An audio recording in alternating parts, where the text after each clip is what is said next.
राधे कृष्णा। गुरु Vashishtha mastermind में आप सभी का हार्दिक स्वागत है। यहाँ हम हाई स्कूल की बोर्ड परीक्षा में आने वाला महत्वपूर्ण पद की व्याख्या करेंगे। आप ध्यान से सुनेंगे। निर्गुण कौन देश को बासी। निर्गुण मतलब निराकार ब्रह्मा। ठीक है, निर्गुण का मतलब निराकार ब्रह्मा। कौन कौन किस देश को बासी। निर्गुण कौन देश को बासी, वह निराकार ब्रह्मा किस देश का निवासी है या रहने वाला है। यह जब उद्धव जी प्रसंग में लिखेंगे, जब उद्धव जी गोपियों से कहते हैं कि आप श्री कृष्ण की जगह पर निर्गुण ब्रह्मा की उपासना करो, तब गोपियां उद्धव जी से प्रश्न करते हुए कहती हैं कि, यहाँ तक आपका हो गया प्रसंग। निर्गुण कौन देश को बासी, वह निर्गुण ब्रह्मा किस देश का रहने वाला है। बासी मतलब निवासी, को का मतलब का, देश मतलब देश, कौन किसका। निर्गुण निराकार ब्रह्मा कि आप जिसकी साधना करने की बात कर रहे हैं, जिसकी उपासना करने की बात कर रहे हैं, वह निराकार ब्रह्मा किस देश का निवासी है। मधुकर कही समुझाई सौह दें, हम तुम्हें, अब वो कह रही हैं गोपियां, हम तुम्हें मधुकर यानी कि श्री कृष्ण की, सौहम का मतलब सौगंध यानी कि कसम देते हैं, दें मतलब देते हैं, हमें सही सही समझाओ। कही समझाई, हमें कहो, सही बात कहो, हमें सही सही समझाओ। बूझो, बूझो मतलब सही, इस बात को हमें क्लियर स्पष्ट करो। साच ना गासी, हमें सच सच बताओ। ना हासी मतलब हंसी मजाक मत करो। हम तुम्हें श्री कृष्ण की सौगंध यानी कि कसम देते हैं, हमें सच सच बताओ, हमें बिल्कुल साच, साच का मतलब सच सच बताओ। ना हासी, हमारे साथ हंसी मजाक मत करो, हमें समझाओ, सच सच बताओ, हमारे साथ हंसी मजाक मत करो।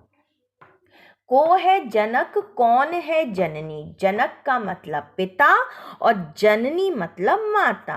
अब वो कहती हैं कि इनके पिता कौन है और इनकी माता कौन है।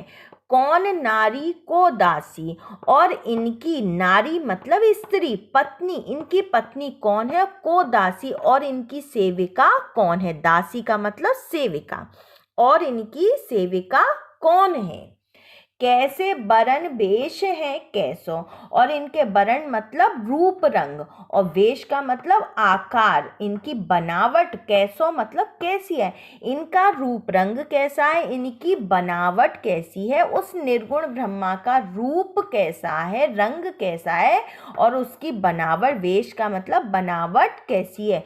कहीं रस में अभिलाषी, और वो किस रस मतलब किस से, रस का मतलब होता है आनंद आ जाना, वह खुशी आ जाना, तो वो किस रस में अभिलाषी, वो किस बात से खुश होने वाले हैं। अभिलाषी मतलब इच्छा रखने वाले, यानी कि किस बात से, रस का मतलब यहाँ पे प्रसन्न होना, ठीक है, खुश होना, तो वो किस बात से प्रसन्न होने वाले हैं।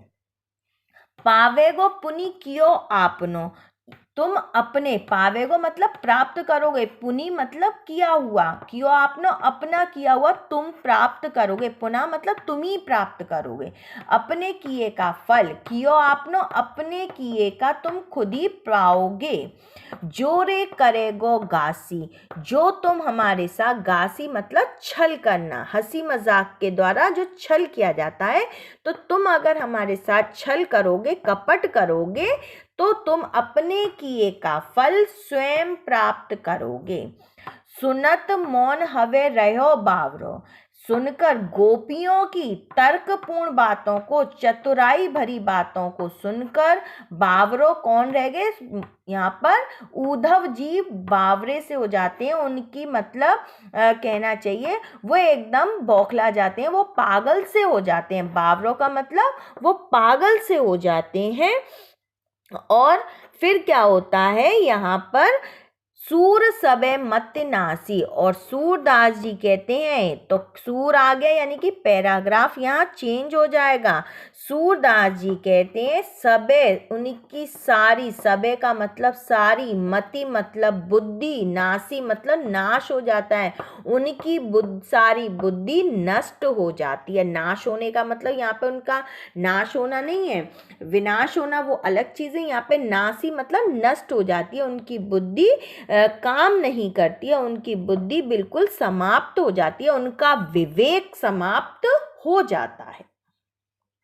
अब फिर से देख लीजिए, निर्गुण कौन देश को बासी, निर्गुण ब्रह्मा किस देश का रहने वाला है, मधुकर कही समझाई सौंदे, हम तुम्हें श्री कृष्ण भगवान की कसम देते हैं, सौगंध देते हैं, हमें कही का मतलब कहो, समझाए हमें समझाओ, हमें बताकर समझाओ, बूझती सा, हम तुमसे सच सच, बूझती मतलब पूछ रहे हैं, हम तुम्हें इस बात को सच सच पूछ रहे हैं, ना हंसी कोई हंसी मजाक मत करो हमारे साथ।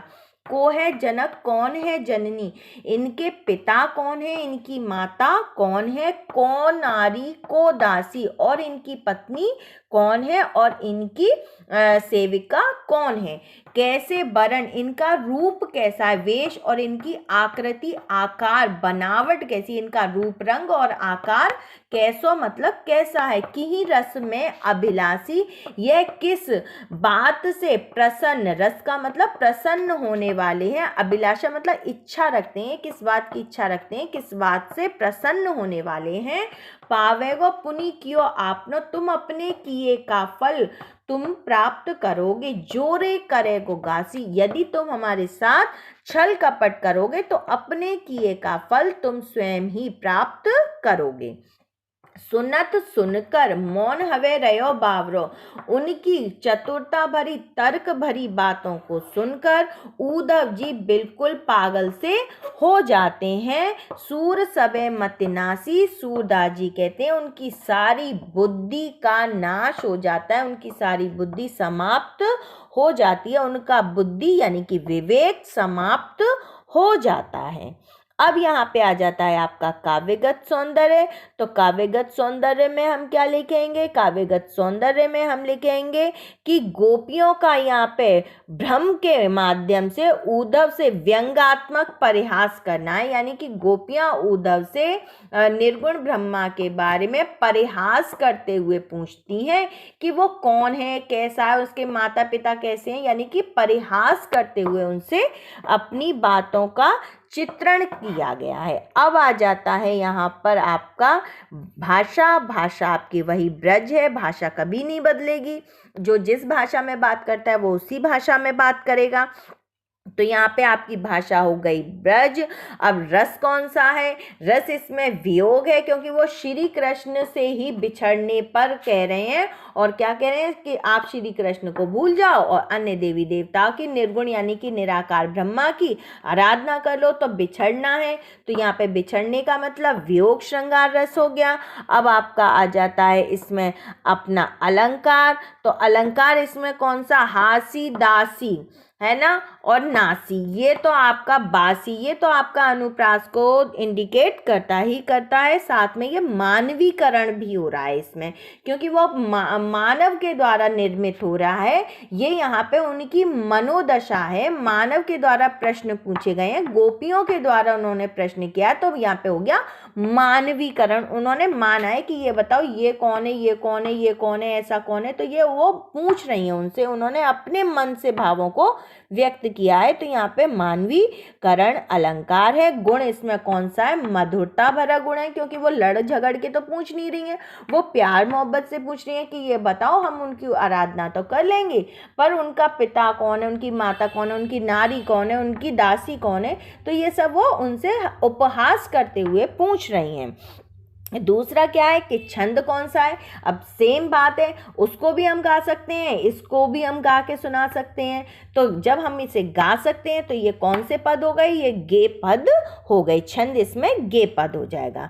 मुझे उम्मीद है आपको समझ में आ गया होगा। इस वीडियो के माध्यम से आप देख सकते हैं, समझ सकते हैं और याद कर सकते हैं। जय हिंद, जय भारत।